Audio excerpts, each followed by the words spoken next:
Nagyon sok szeretettel köszöntök ismét mindenkit, az én nevem Tamás Zsolt. Aki 200 000 forint környékén keres elektromos rollert, az jól tudja, hogy kompromisszumokat kell kötnie. Vagy hazai kínálatból szemezget és egy gyengébb típust vásárol, de itthoni garanciával, vagy pedig külföldről rendel valamit, kétes vagy legalábbis nehézkes ügyintézéssel, viszont bivajerős kivitelben. A mellettem álló iSimWheel D2 a pozitív tulajdonságokat egyesíti, hiszen 1000 wattos a teljesítménye, akár 45 km/h is fel tud gyorsulni, mechanikus fékrendszer lassítja és rugós-tagos első-hátsó lengéscsillapítással rendelkezik, nem utolsó sorban állítható a kormánymagassága és alkalmazáson keresztül számos beállítást személyre szabhatunk. Mindezt kuponnal 190 000 forintért cserébe, szóval egy elég jó dealnek tűnik, lássuk tehát, hogy kinek ajánlható, milyen konkurensei vannak, és hogy összességében mire is képes a valóságban.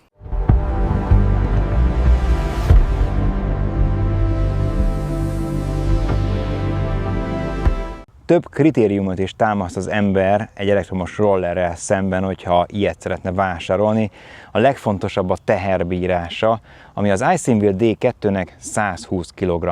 A tömege ellenben 26,6 kg, vagyis mivel 25 kg fölött van, így kötelező rá biztosítást kötni, erre ügyeljünk mindenképpen.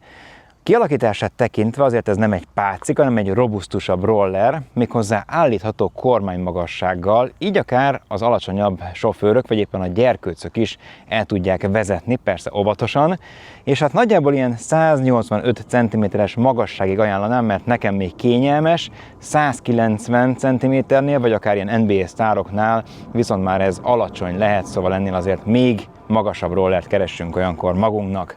IPX4 védettséggel rendelkezik, vagyis a fröccsenő víz ellen ugyan védett, de hatalmas dagonyászásba azért ne kezdjünk vele, illetve esőben sem, például azért ilyen nagy nyári záporoknál inkább vonuljunk fedezékbe. Első-hátsó rugós-tagos felfüggesztése van, első C-alakú futóművel, és a kormánynak van egy olyan kis kellemes íve, ami segíti a stabilitást és a fogást. Ugye, hogy látszik, itt bizony egy picit ilyen szárny kialakítással bír, és nagyon jó összeszerelni is, hiszen van egy ilyen kis pöcök, amit bele kell illeszteni a kormányba, így nem tudjuk eltéveszteni, hogy pontosan milyen szögben kell, hogy álljon maga a kormány. A markolatoknak van egy ilyen kis csukló megtámasztása, gumírozott, recézett maga a markolat, és egyébként a gázkarnak is itt a fogantyúja, szóval szépen jól le lehet nyomni, csak ne felejtsük el kikapcsolni a Zero Startot, és beállítani a fékeket is, mert ugye a fékkar túlzott behúzásával már becsíphetjük ide az ujjunkat, ami azért nem biztos, hogy optimális, és egyrészt balesetveszélyes, másrésztről fájó is. Van egy kijelzőnk, ami azért így nem nagyon látható sajnos erős napsütésben, szóval a fényereje azért az maximum közepesnek ítélhető meg, a legszükségesebb információkat viszont kijelzi, akad még egy kezelőszerv, hogy akár a különböző üzemmódok között változtassunk, vagy akár a dudát megnyomjuk, a lámpát felkapcsoljuk, illetve az irányjelzőket is aktiváljuk, itt nem mikrokapcsoló, nem normál kapcsolónk van. Ugye itt van maga a kormány magasságállítási lehetőség, ezt mindenképpen húzzuk meg kibontás után, hogy jobban rászorítson a kormányrúdra ez a kis biztosíték, mert amúgy itt lötyögni fog. És ugyanez a helyzet itt is, ezt külön kell felszerelni, ezt a kis tekerőt, így lehet ugyanis a kormányrudat stabilizálni, illetve összecsukni a rollert, amikor ezt innen kihajtjuk, utána lehet hátra billenteni, és ezzel a kis tartóval, kampóval pedig be tudjuk akasztani a kormányrudat ide-hátra, és akkor föl is lehet emelni, persze azért 26,6 kg-hoz kellenek már izmok rendesen. 210 mm széles a trepni, vagyis ezen azért kényelmesen lehet áldogálni, és ott van a DC csatlakozó, ami a töltést biztosítja, nagyjából 7-8 órát vesz az igénybe. Szerintem tök jól néz ki az iSimWheel D2, hogy ilyen zöld és fekete színeletben kapható. Sokan megnézték, látványos, szép, de hát nyilván a tudása az, ami a legfontosabb, erről pedig most röviden, majd menet közben hosszabban mesélek. Nem egyszer hangzik el egy roller esetében a 2000, 2200 vagy akár majd 3000 wattos teljesítmény, nem beszélve a tuningolt épített rollerek akár 10-20 000 wattjáról. Más kérdés, hogy itt az iSimWheel D2 1000 wattos teljesítményt tud felvonultatni, ami az Európai Uniós szabályoknak megfelelően gyárilag 25 km/h végsebességre engedi felgyorsulni a roller, de megfelelően egyszerű kombinációval ez akár 45 km/h is megnövelhető. Az állítólagos emelkedő megmászási képessége 20 fok, majd ezt le is fogom tesztelni, hogy ez a valóságban mit jelent. a világ végén van az ember, és még itt is jönnek állandóan, döbbenet. És akkor még nem beszéltünk arról, hogy ilyen traktorok is jönnek itt éppen. Szóval igazából motorikusan nem ez a legerősebb roller, de azért elegendő lehet a hétköznapi közlekedésre, sőt még talán annál többre is. Hasznos lehet az iSimWheel Club applikáció, amit Androidra, valamint iOS-re is le tudunk tölteni, majd ezt követően párosítani is tudjuk Bluetooth-on keresztül egymáshoz a rollert, illetve a telefont. A néhány másodperces művelet után pedig már is láthatjuk a töltöttségi szintet, a sebességünket, illetve a különböző üzemmódokat, valamint fel- és lekapcsolhatjuk a lámpát is. A beállításokban aktiválhatjuk a tempomatot, a rekuperációt, vagyis a visszatöltés mértékét, a különböző vezetői módokat, ahogy említettem, illetve a Zero Startot is bekapcsolhatjuk, így nem kell meglökni magunkat, amikor elindulunk, hanem már alapból a gázkar lenyomásával elindul a roller. A maximális sebességet is személyre tudjuk szabni, illetve még akár különböző információkat is nyerhetünk a rollerről, plusz nyilván telefonon keresztül be is tudjuk tájolni magunkat, hogy merre vagyunk, de nem utolsó sorban le is lehet zárni a rollert egy gombnyomással lényegében, vagy kóddal, vagy pedig átmenetileg meg tudjuk ezt tenni, majd amikor visszaérünk a rollerhez, akkor Bluetooth-on keresztül újra aktiválhatjuk. Ez is egy plusz biztonsági módszer, de ettől függetlenül szerintem zárjuk oda valamihez mindig. Hát szerintem már ennyi ugrálásból is látszik, hogy milyen vajpuha a futóműve, ami rugós-tagos első-hátsó felfüggesztést jelent C-alakú első futóművel. Tényleg annyira ügyesen és finoman dolgozik, hogy élmény vele közlekedni, nem csak aszfalton, hanem akár még terepen is, mondjuk földúton, mert a 10 szolos gumiknak a kialakítása lehetőséget kínál arra, hogy jól tapadjon még akár homokosabb környezetben is. Persze a 10 szol átmérőnek köszönhetően azért a patka megmászási képessége hagy némi kívánnivalót maga után, persze egy jobb berugózással föl lehet ugratni, de már egy magasabb patka meg tudja állítani azonnal a rollert, vagy el tudja csavarni a kezünkből a kormányt, szóval ezért is vigyázzunk mindig az ilyen kisebb kerékkel szerelt rollerekkel való közlekedésre. A mechanikus fékrendszer a lassításról gondoskodik, és hát nyilván a hidraulikus azért jobban adagolható, illetve komolyabb fékteljesítményt mutat, de azért ez is elegendő a gyárilag előírt 25 km/h végsebességhez. Ha unlockoljuk a rollert és 45-tel száguldozunk, akkor is meg lehet állni, csak egy kicsit azért előre látóban kell majd vezetgetnünk. De tény is valahogy futómű, mechanikus fékrendszer, illetve gumik tekintetében azért abszolút hozza azt, amit az ársáv megkövetel, de hogy pontosan mire is képes a valóságban és milyen hatótávot lehet belőle kirollerezni, arról most fogok hosszabban menet közben mesélni nektek. A kormány kialakítása tehát ergonomikus, de a fékek beállítása szorulnak, hogy ne szorítsák oda az ujjainkat a fékkarok. A jobb oldalon van a gázkar, a bal oldalon pedig a kezelőszerv, amivel rögtön lehet egy kapcsolóval irányt jelezni, dudát megnyomni, a lámpát aktiválni, bekapcsolni magát a rollert, illetve a különböző üzemmódok között is váltani. Van ugye sport, normál, gyalogos, illetve eco és race mód. Furcsa módon a sport áll egyébként a race fölött. Na, felveszem a kesztyűt, nem a sebességgel és a rollerrel, hanem ide a kezemre, és mindenkit arra sarkallok, hogy védőfelszerelésben vezessen akármilyen roller, de főleg nagyobb teljesítményű kétkerekűeket. És mivel rögtön sportmódra váltottam, és a Zero Start is be van kapcsolva, így meg se kell löknöm magamat, de én óvaintek attól mindenkit, hogy így használja, mert engem már egyszer elrántott egy iSimWheel, nem számítottam erre, aztán pedig meg is lepődtem, amikor a földön találtam magamat, de hát volt rajtam protektoros kabát, így nem okozott ez óriási sérülést, egy-két ilyen kis zúzódás viszont igen, szóval bárkivel bármi történhet. Főleg úgy, hogy egy ilyen rollernek is már 1000 watt a teljesítménye, és kapásból itt ilyen kicsit göröngyösebb úton kezdem a videó felvételét, elég sok ilyen kis nyomvájúval, illetve mélyedéssel már rögtön lehet hallani, hogy milyen finoman dolgozik a futómű, hiszen a hangom alig rezonál be.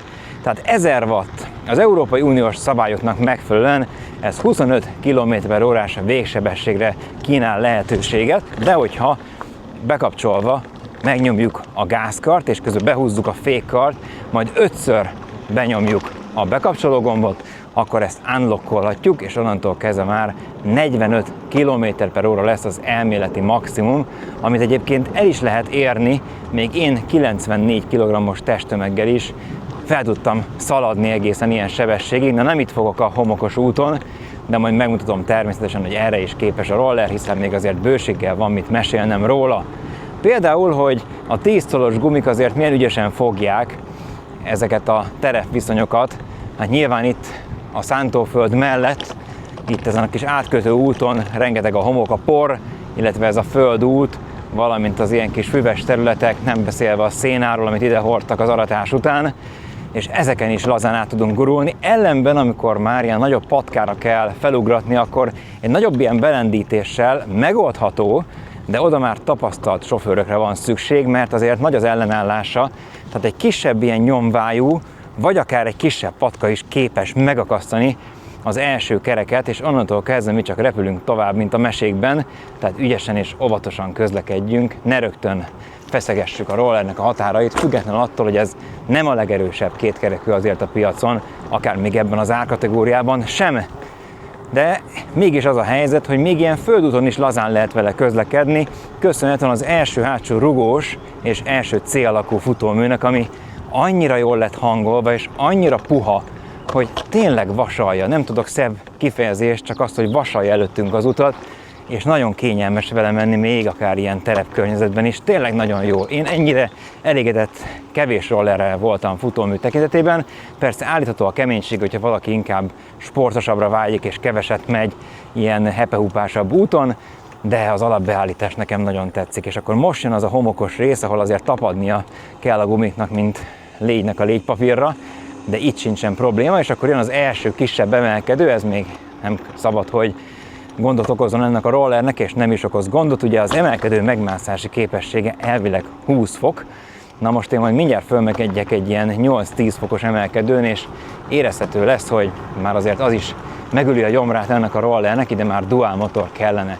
Mert hogy, ha nem megyünk elég nagy lendületből, akkor igen, az 1000 watt és a hátsó kerék meghajtás már, főleg már egy kicsit csökkenő akkumulátor töltöttségi szint esetén nem elegendő ahhoz, hogy ide följöjjünk. Tehát, hogy most jövök itt 7-tel, 8 km/h, kis szembeforgalommal, és még küzd a roller, de finoman szólva sem érzi már jól magát szerintem a motor, főleg ilyen külső hőmérsékletek közepette.